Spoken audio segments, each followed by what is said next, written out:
Hello and welcome to Coaching Youth Sports at the YMCA. We are so grateful for your help and the impact that you'll have on our athletes and program this season.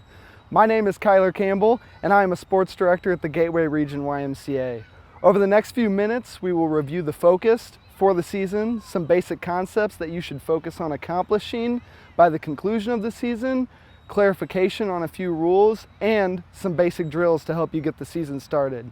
Your local sport director is always available as well. So after this video, if you still have any questions, I encourage you to reach out to your local director and they will be more than happy to provide you with the support you need and to answer any questions. So let's dive in. Let's talk about our focus of the season for 1st through 3rd grade. For our 1st through 3rd grade division, a big focus should be ball transition.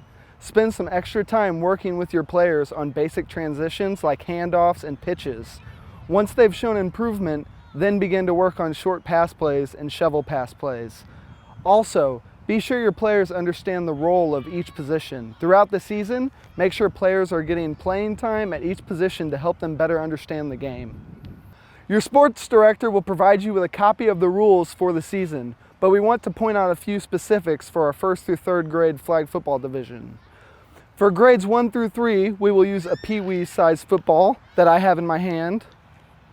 Secondly, grades 1 through 3 will play 5v5. There will be 2 20-minute halves played. A coin toss will determine the first possession.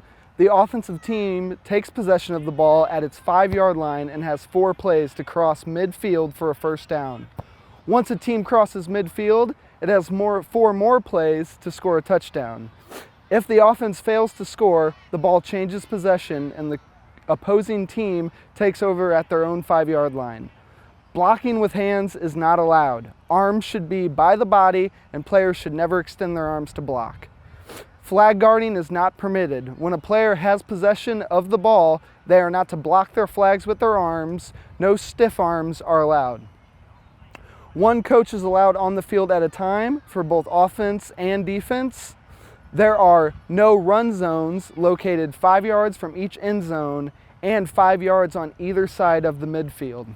These zones are designed to avoid short yardage power running situations. Passing plays must be made if a team is inside the no run zone. The focus of the season for our 4th through 6th grade division is ensuring your players understand which sort of plays will work best in different situations. By this age, players should understand the roles of each position on both offense and defense. Be sure to build on this knowledge by drawing up specific plays that work well in different scenarios. Once you have these plays drawn out, focus on repetition so that your players are able to memorize these plays to use throughout the season.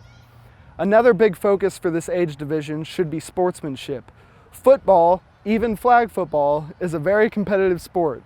Be sure your players understand all the rules and the consequences of each penalty. A copy of the penalties and consequences can be found in your rules packet provided by your sports director. Similar to our 1st through 3rd grade divisions, a coin toss will determine the first possession. The offensive team takes possession of the ball at its 5-yard line and has 4 plays to cross midfield for a first down. Once a team crosses midfield, it has 4 more plays to score a touchdown. If the offense fails to score, the ball changes possession and the opposing team takes over at their own 5-yard line.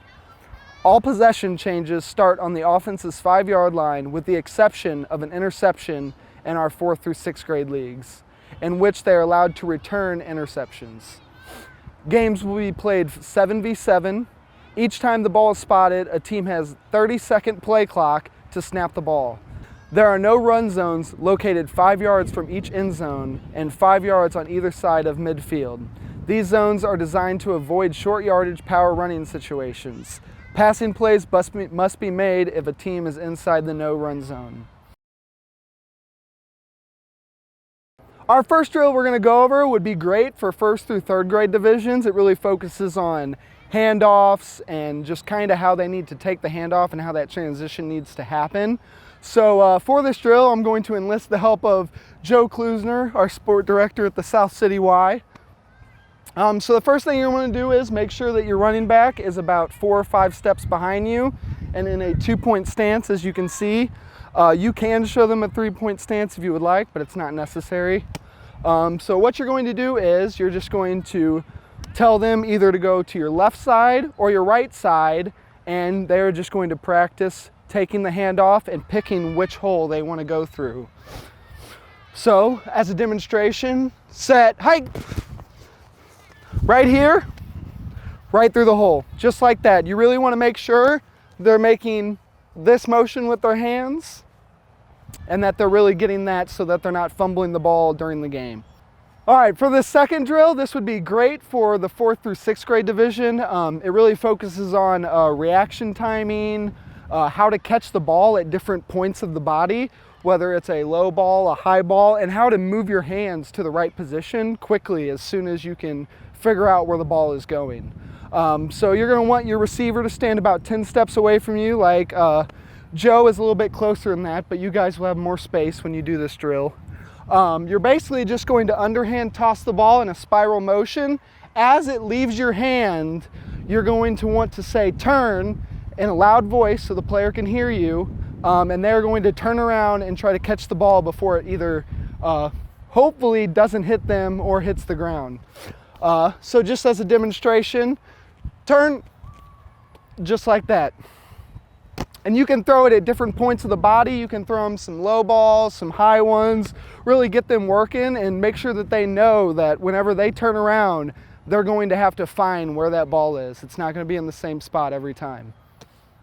Lastly, please remember that team coaches are responsible for the conduct of themselves, their fans, and their players.